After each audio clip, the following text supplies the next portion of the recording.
Interessante como o homem que não corre atrás de validação acaba chamando mais atenção. Quando ele aprende a controlar as emoções, focar nos próprios objetivos e não depender da aprovação de ninguém, a dinâmica muda completamente. O silêncio dele muitas vezes fala mais do que 1000 mensagens e demonstra uma confiança que muita gente não está acostumada a ver. Se você ver um homem em silêncio, quieto, pode ser perigoso. Talvez ele esteja com raiva. Talvez ele esteja pensando demais, preocupado. Talvez ele esteja desmoronando. Talvez ele esteja chorando por dentro. Talvez tudo que ele precise é apenas de um abraço. Mas sabe por que os homens continuam quietos? Porque nós, homens, sabemos que no fim do dia, o mundo não se importa. Concorda, irmãos? Um homem, quando está muito quieto e muito sozinho, a sua mente está o massacrando com os problemas que ele está carregando. Ele fica na guerra com a própria mente, tentando resolver os próprios problemas, do próprio jeito, sem afetar ninguém. Então ele está ali guerreando com ele mesmo, tentando arrumar uma forma de ser mais útil, de ser mais produtivo, de cuidar mais, de prover mais. Então, quando você vê um homem muito em silêncio, ele não está desprezando você, ele está te protegendo. Porque ele acha que se ele se abrir com você e contar tudo que ele está carregando, você pode acabar se assustando com as guerras que o homem trava. Então, silêncio e a solidão às vezes é uma forma de proteger você. Vai por mim. Eu sei muito bem o que eu tô falando.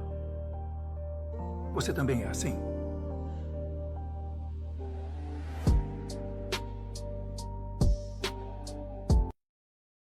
Sabe qual é o momento que um homem se torna perigoso? Quando ele para de sentir. Quando o que antes doía, agora só ensina. Ele não se vinga. Ele observa. Não discute. Ele se afasta. E o silêncio dele começa a gritar mais alto que qualquer palavra. Antes ele tentava entender todo mundo. Hoje, ele entende a si mesmo. E é por isso que ninguém mais o abala. Ele parou de correr atrás. Parou de explicar. Parou de tentar provar que é bom. Agora ele mostra com resultados, com frieza, com atitude. O homem que aprende a não reagir, passa a controlar qualquer situação. Porque o que move ele não é mais emoção, é propósito. Ser frio não é ser vazio, é ter aprendido a usar a dor como combustível. E quando um homem chega nesse nível, ninguém mais consegue manipulá-lo. Comenta, frio, mas consciente. Se você também virou o tipo de homem que sente tudo, mas não demonstra nada. Quando um homem percebe que nada do que ele faz é suficiente, ele não discute. Ele não levanta a voz. Ele fica quieto.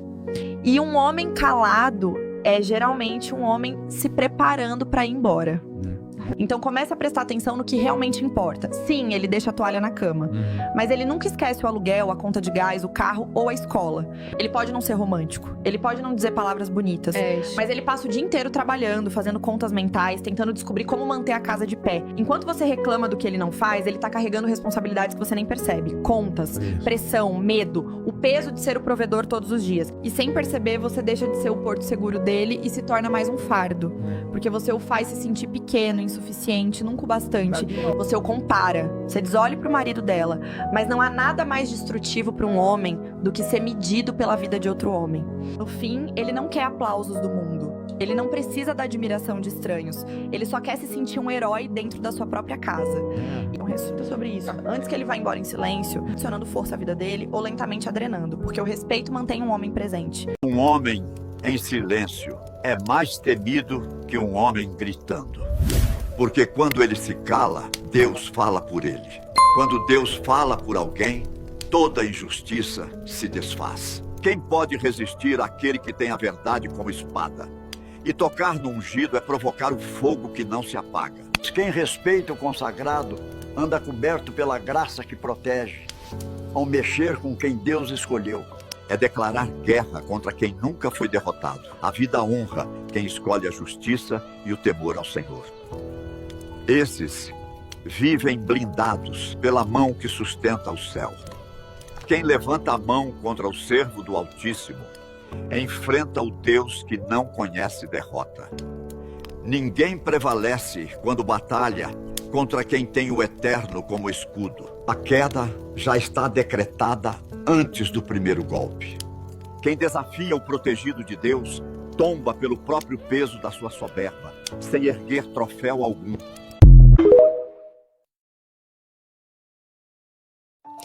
O homem que está sempre quieto no canto dele é o mais perigoso que você pode conhecer.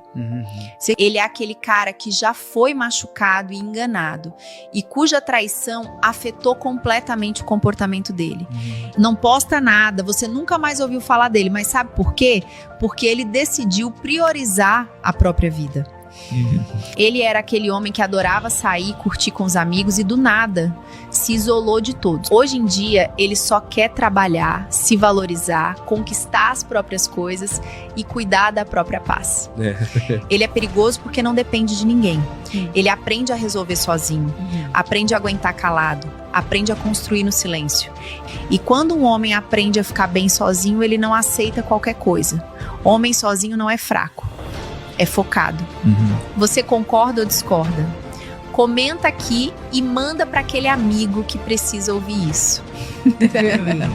Um homem que não troca foto de perfil toda semana e não posta cada passo da vida dele não é estranho. Ele é perigoso. Perigoso por quê? Porque é silencioso e não vive de validação. Enquanto muita gente precisa de curtida para se sentir alguém, ele precisa de paz. Ele não se expõe à toa. Um homem seguro de si não precisa se provando nem se gabando pros outros. Em um mundo onde todo mundo grita pra ser visto, o silêncio ganha o jogo.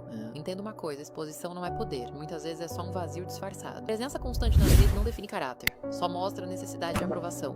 O homem reservado não tá sumido, ele tá construindo, tá resolvendo a própria vida. Enquanto outros estão tentando parecer interessantes.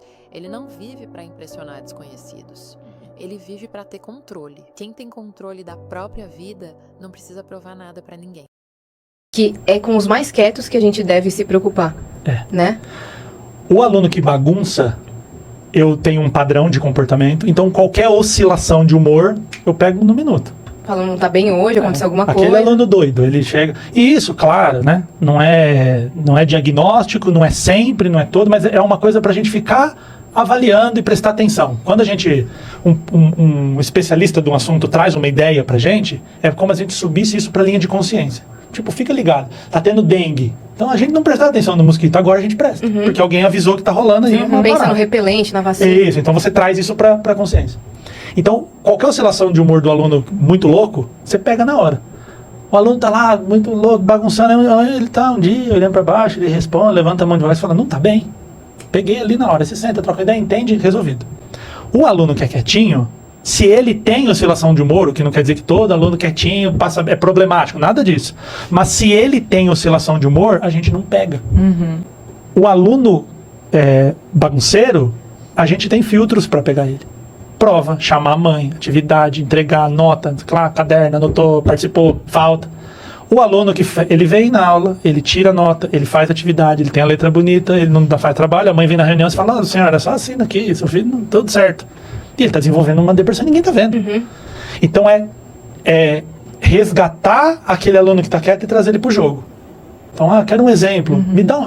Fez uma pergunta, me conta mais. Sim. Eu já entendi a pergunta, mas me conta mais, me fala mais sobre isso. Você teve uma experiência, qual que é a tua...